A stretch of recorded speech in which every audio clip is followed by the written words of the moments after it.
Este é mais um momento para explicação da palavra de Deus. O texto base para a nossa reflexão está na carta de Paulo aos Romanos, capítulo 8. O tema central que consideramos para esse capítulo, a obra do Espírito Santo em nossa vida. Paulo começa dizendo nesse capítulo que nenhuma condenação há com perdão do Espírito. Agora, pois, já nenhuma condenação há para os que estão em Cristo Jesus. Então Paulo está dizendo que aqueles que estão em Cristo Jesus não estão mais debaixo da lei, nenhuma condenação há mais para estes.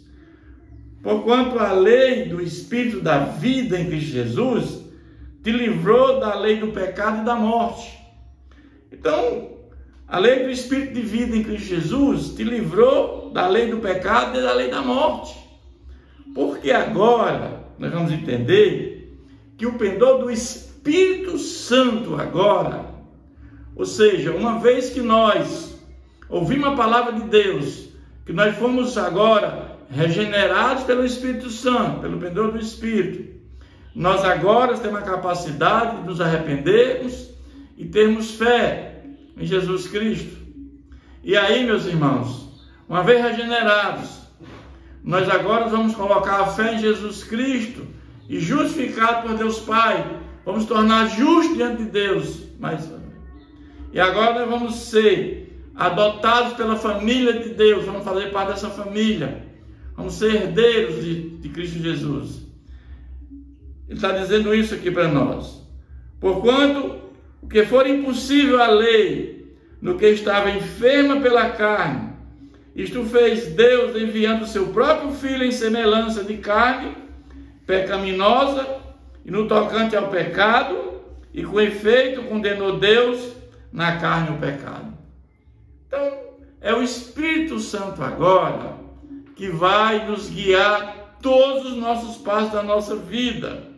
Ele vai dizer, a fim de que o preceito da lei se cumprisse em nós, que não andamos segundo a carne, mas segundo o Espírito. Então, quem andava na lei, andava sobre a carne.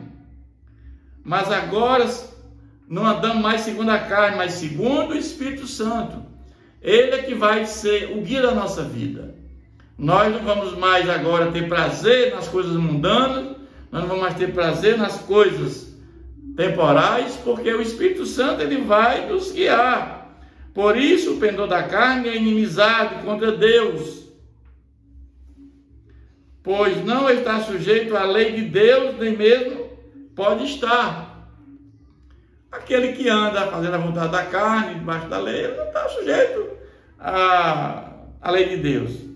Portanto, os que estão na carne não podem agradar a Deus. Ninguém que anda fazendo a vontade da carne, que está morto espiritualmente, pode agradar a Deus. Porque quando você está em pecado, a pessoa em pecado está afastada de Deus.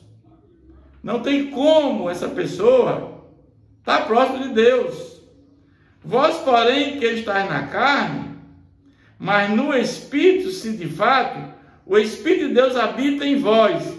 E se alguém não tem o Espírito de Cristo, este tal não é dele. Não há, meu irmão, nenhum crente, não existe crente convertido verdadeiramente que não tenha o Espírito Santo.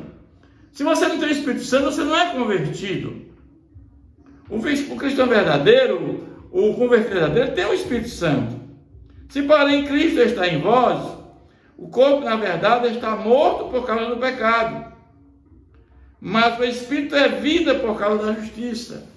E agora ele vai dizer, se habita em vós o Espírito daquele que ressuscitou Jesus, que é o Espírito de Deus, dentre os mortos, esse mesmo que ressuscitou a Cristo Jesus dentre os mortos, vivificará também o vosso corpo mortal.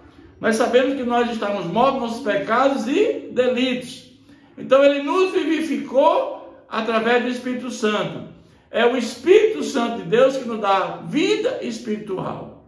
Nós estamos mortos espiritualmente e Ele nos vivificou. Também o vosso corpo mortal, por meio do seu Espírito, que em vós habita. E lá vai falar a questão dos filhos e herdeiros.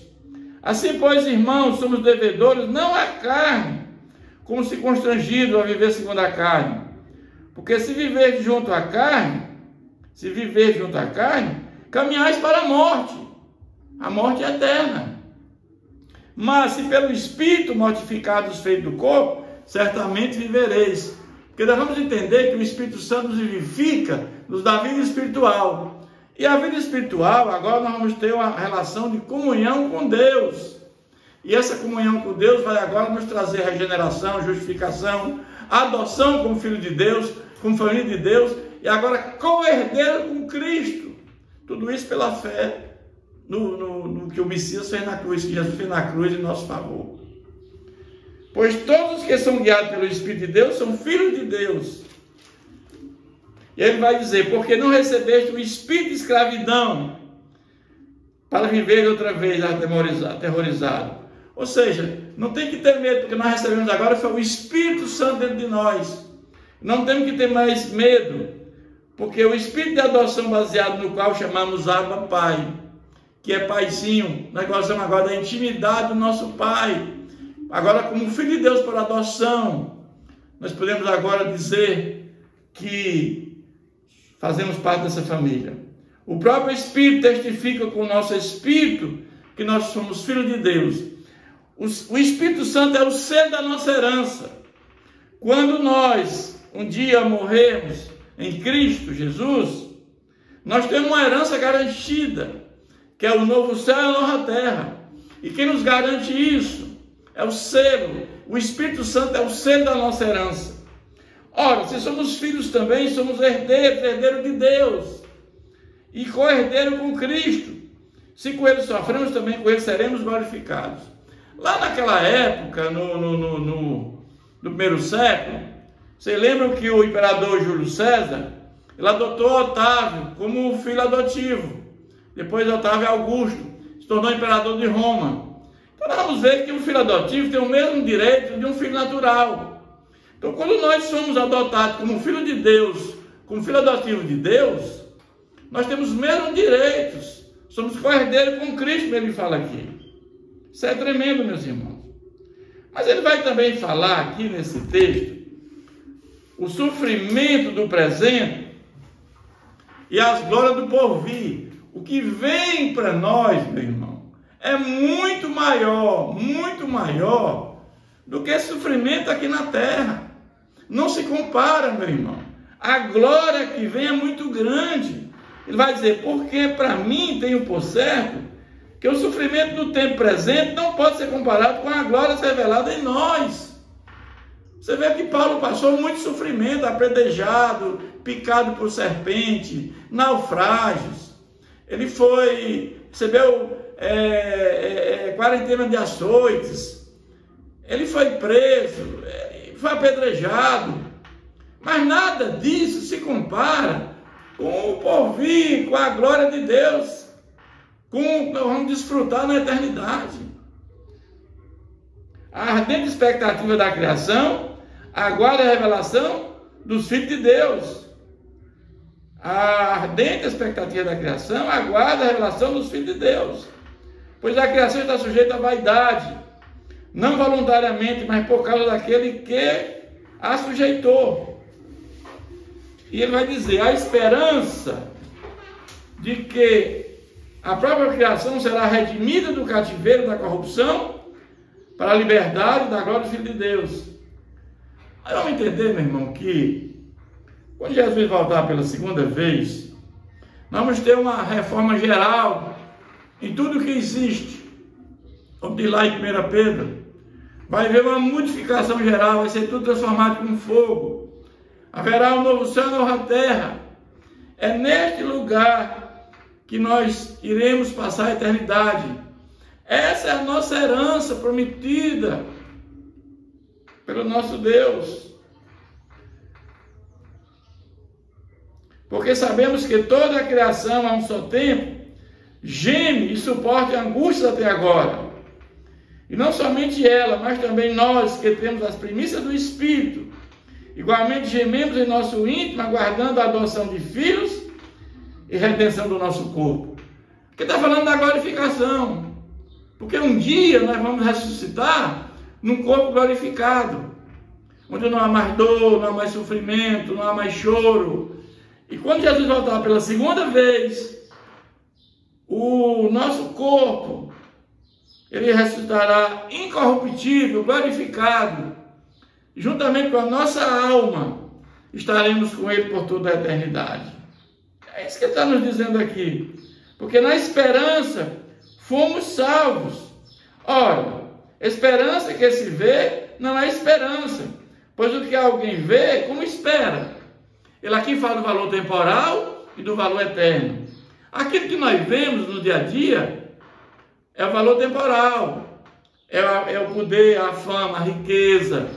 Então ele vai dizer, porque na esperança fomos salvos. Ora, a esperança que se vê não é esperança.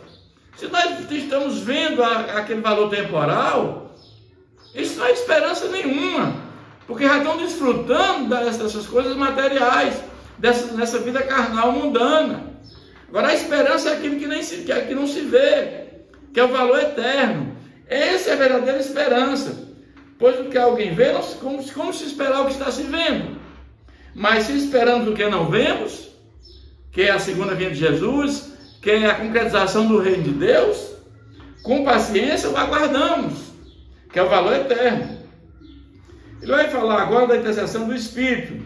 Também o Espírito, semelhantemente, nos assiste na nossa fraqueza. Porque ele vai dizer que nós não sabemos orar como convém.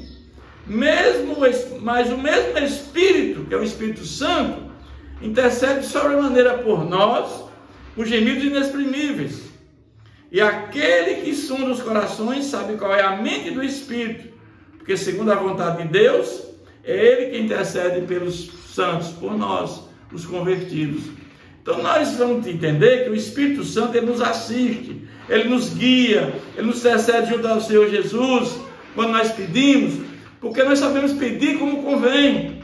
Muitas vezes nós pedimos coisas que não é da vontade de Deus, e o Espírito Santo, ele vai intervir junto ao nosso Pai, ao nosso Deus, através de Jesus Cristo. Sabemos que todas as coisas cooperam para o bem daqueles que amam a Deus, daqueles que são chamados segundo o seu propósito. Aqui nós vamos entender, meu irmão, que existe umas correntes de pensamento, uma corrente de pensamento que Deus já escolheu antecipadamente, antes da fundação do mundo, os seus eleitos, aqueles que vão ter a salvação e vão ter a perdição. Mas vamos entender que, na realidade, Deus, ele é onisciente. Deus, ele é presciente. Vamos entender que Deus, ele tem prazer que todos se salvem e cheguem ao pleno conhecimento da verdade. Então, nós temos várias passagens na Bíblia que Deus veio Jesus mandou seu Filho para morrer por todos. Então, eu entendo que os eleitos de Deus são aqueles que vão ouvir a palavra de Deus e vão crer. Vão crer. A Bíblia é cheia de passagens que diz que a palavra de Deus é precursora, que a palavra de Deus tem que ser pregada. Jesus mandou fazer o id. E aqueles que vão crer na palavra de Deus, que o Espírito Santo vai fazer a regeneração, esses sim são os que são os eleitos, que são chamados segundo o seu propósito. Portanto, os que de antemão conheceu, são aqueles regenerados, também os predestinou.